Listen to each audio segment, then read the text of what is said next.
오늘의 10분 말씀. 누가복음 9장 28절부터 36절입니다. 9장부터 예수님은 계속해서 제자가 어떻게 살아야 하는가에 집중해서 가르치십니다. 앞에서 12제자를 파송하시고 오병이어의 기적을 행하시면서 예수님 한 분만으로 충분함을 강조하셨습니다.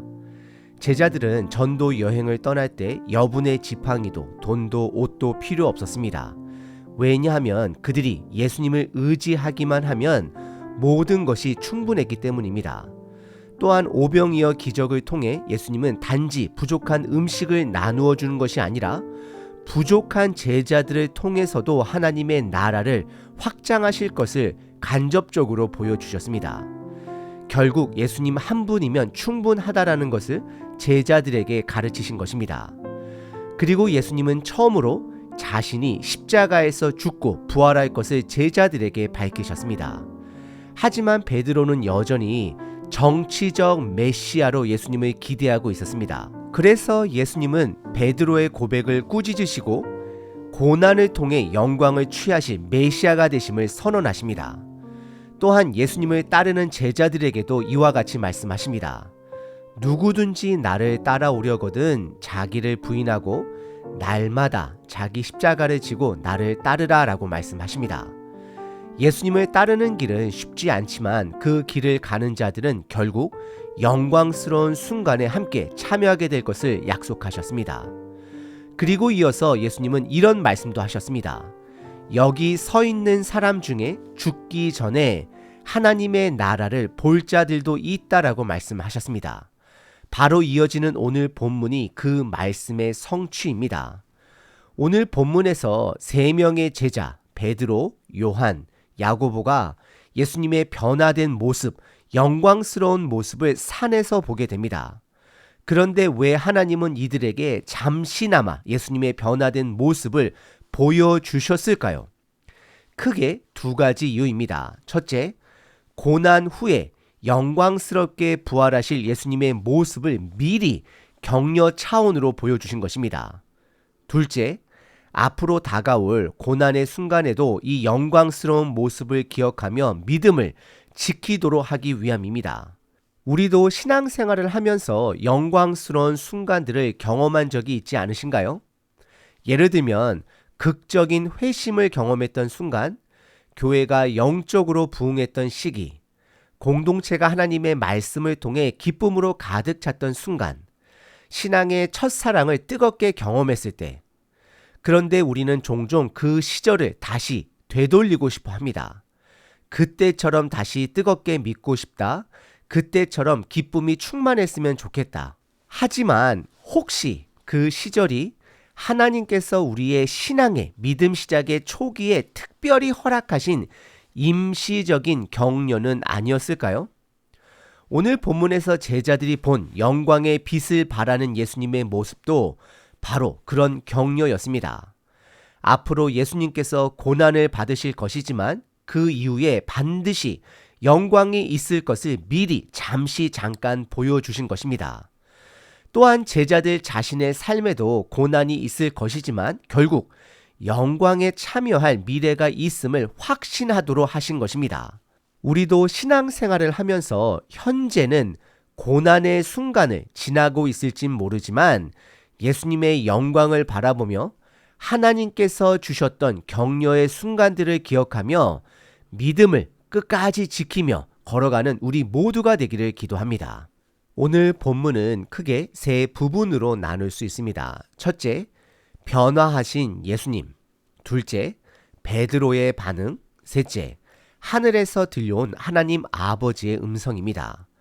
첫 번째는 변화하신 예수님입니다. 28절서부터 31절입니다. 예수님과 제자들은 갈릴리에서 예루살렘으로 향하는 여정 중 어느 한 산에 오르십니다.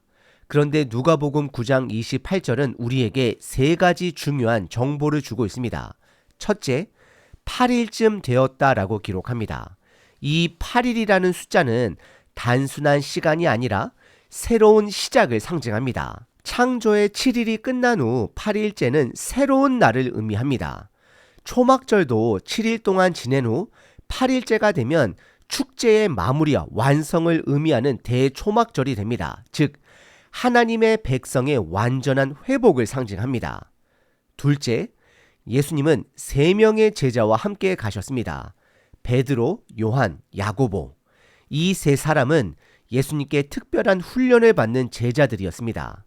셋째, 예수님은 산에 기도하러 올라가셨습니다.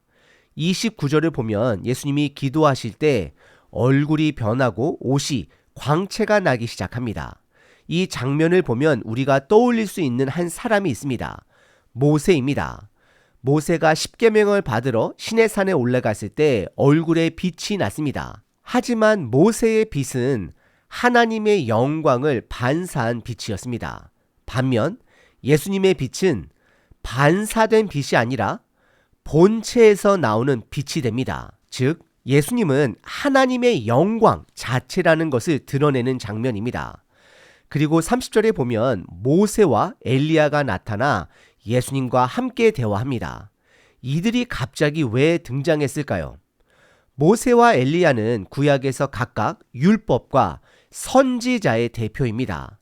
예수님은 율법과 선지자의 모든 말씀을 성취하신 분 되십니다. 또한 이 2사람에게는 특별한 공통점이 있습니다. 첫째, 죽음의 신비를 가진 사람들입니다. 모세는 느보산에서 죽었지만 그의 무덤은 아무도 모릅니다. 엘리야는 불병거를 타고 하늘로 올라갔습니다. 즉 이 2사람은 장차 예수님의 신비한 부활을 예표하는 인물들입니다. 두 번째는 성취를 목적으로 한 사람들입니다. 모세는 율법의 대표자입니다. 예수님은 율법을 완성하시고 성취하시는 분 되십니다. 엘리야는 선지자의 대표자입니다. 예수님은 구약의 모든 예언을 이루시는 분 되십니다. 그리고 31절에 보면 이들이 예수님과 별세에 대해 대화하고 있다라고 기록합니다.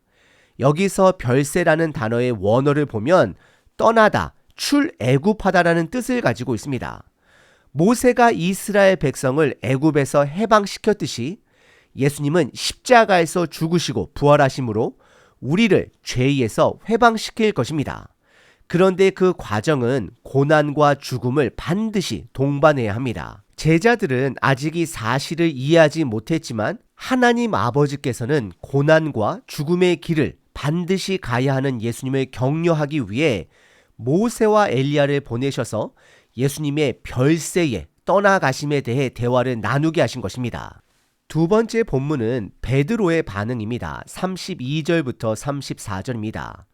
이제 시선이 제자들에게로 바뀝니다. 32절에 보면 베드로와 2 제자는 예수님이 기도하시는 동안 깊이 졸고 있었습니다. 그러나 완전히 그들이 깨어났을 때 그들은 영광스럽게 변화하신 예수님과 그와 함께하는 모세와 엘리야를 보게 됩니다. 33절에서 베드로는 당황한 나머지 이런 말을 합니다. 주님, 우리가 여기 있는 것이 좋사오니 초막 셋을 짓겠습니다.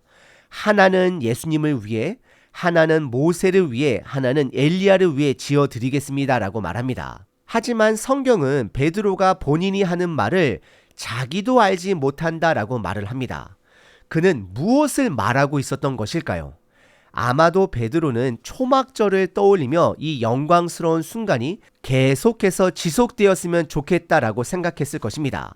그러나 예수님은 초막을 짓고 여기 머무시는 것이 아니라 십자가를 지시러 가셔야 합니다. 그래서 하나님께서는 베드로의 말을 거절하십니다. 34절에 보면 구름이 와서 제자들을 덮습니다.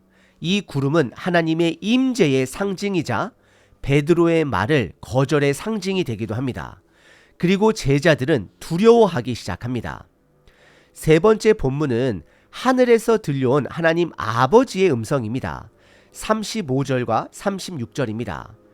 이제 하나님께서 직접 말씀하십니다. 35절에 구름 속에서 소리가 들려옵니다.